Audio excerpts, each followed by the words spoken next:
Welcome back. President Obama and Congress are set for a showdown over the so-called 9/11 bill. Families of 9/11 victims protesting outside the White House yesterday, calling on Mr. Obama to sign the measure.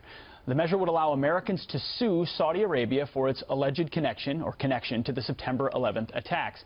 Saudi Arabia was home to 15 of the 19 hijackers and home to a lot of the Wahhabi form of Islam that has emanated from there as well. Some accuse the Saudi government of supporting them directly or indirectly. Supporters of the bill say it would be a powerful deterrent against terrorism. But President Obama says it could dangerously undermine the United States' interests worldwide. Congress may override his veto, but now some Democrats are reportedly starting to show cracks in support for the measure. Gillian, I've got to go to you on this. There are two powerful sides on this. The White House saying it could undermine us.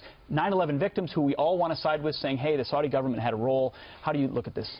The way I look at it is it's a big deal in the Congress right now. Senate's going to stay in session until they get it done. It's because this is so emotional. On the one hand, everybody sides with the victims of 9/11. We all want them to get redress from the Saudis. But the problem with this legislation is the long-term impacts. And President Obama's position, which I happen to agree with in this case, is that this sets a bad precedent. It actually, in the long term, is going to make Americans more vulnerable to foreign lawsuits, and that opens up a can of worms that we can't control. Unpack that just a little bit more. Americans vulnerable to foreign lawsuits, meaning it's not just about whether Americans can sue. You're saying it's other a two-way countries could do the street. same There's thing. going to be reciprocity here. So if we start doing this in foreign countries, the same is going to happen here. And once we start opening up, let's say you served in the military, do you want to be sued for something that happened on the battlefield 10 years ago? So by an Afghan, a Pakistani, I mean, there's rolling consequences here is the problem.